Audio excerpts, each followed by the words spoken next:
Jade, Haworthia, Aloe, Echeveria.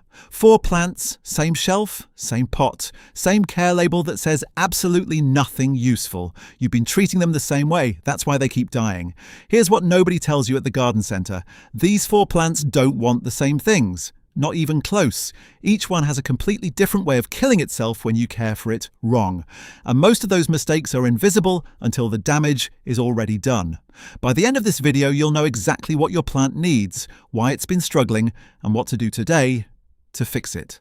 Stay until the end. What I'm going to tell you about Echeveria is permanent damage that most people only find out about after it's too late. You've had your jade for 2, maybe 3 years. It's alive, but it's the same size it was when you brought it home. The stems are long and bare, leaves only at the tips, nothing like the thick woody specimens you see photos of online. You put it somewhere with decent light and figured that was good enough. That's the mistake. Decent light keeps jade alive. It doesn't let jade become what jade actually is. Jade is a tree. Not metaphorically, literally a tree.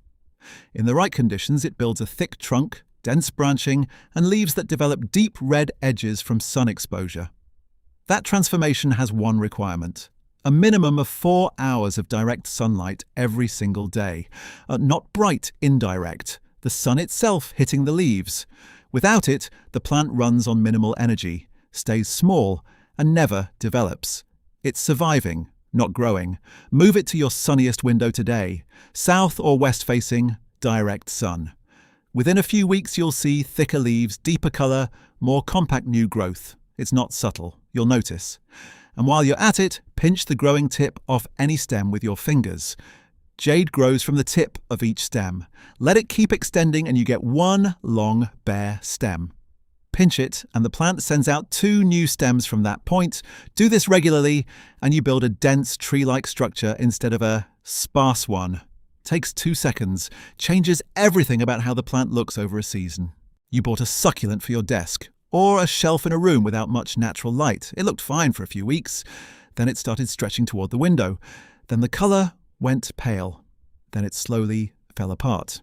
You figured you just weren't good with plants. You were good with plants. You had the wrong plant for that spot. Almost every succulent needs significant light to survive. Haworthia is genuinely different.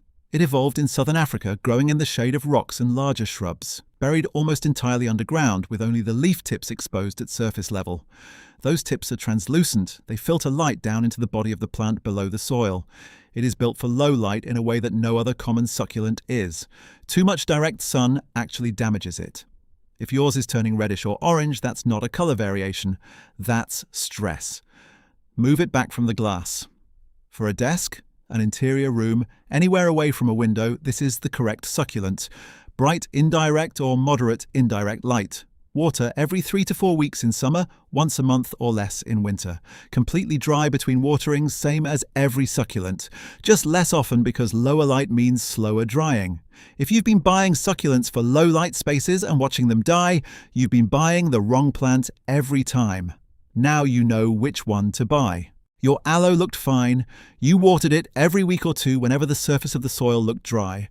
Responsible, attentive plant care. Then the base went soft. The leaves started drooping. The whole thing collapsed from the bottom and you couldn't figure out what you did wrong. You watered it too often. But here's why that's not obvious until it's too late. Aloe stores water in its leaves. That thick gel is a reservoir the plant built specifically to survive drought. The roots are not designed to sit in consistently moist soil. When you water on a regular schedule, the soil never fully dries between waterings. The roots end up in low oxygen, saturated conditions. Anaerobic bacteria and water molds move in slowly, colonizing root tissue underground with no visible symptoms above ground. The leaves look completely normal right up until the root system is gone. By the time the base goes soft, there's nothing left to save. The rule is not about how often you water, it's about how dry the soil is before you water again. Water it deeply, fully soak the soil, then do nothing until you push your finger 5 centimeters into the soil and feel nothing. No moisture at any depth. In summer that usually means 2 to 3 weeks. In winter, sometimes 5 or 6. That feels extreme. It isn't. That's what the plant is built for. Aloe also prefers bright indirect light over harsh direct afternoon sun. If it's turning reddish or orange, move it slightly back from the window. And when it produces pups, small plants growing around the base, wait until each one is roughly a fifth the size of the mother before separating it. One plant becomes two, two becomes four, and you never have to buy another aloe again. Your Echeveria doesn't look like it did in the store. The tight rose shape is gone. The stem is getting longer, the leaves are spreading apart, and the whole plant is reaching toward the window.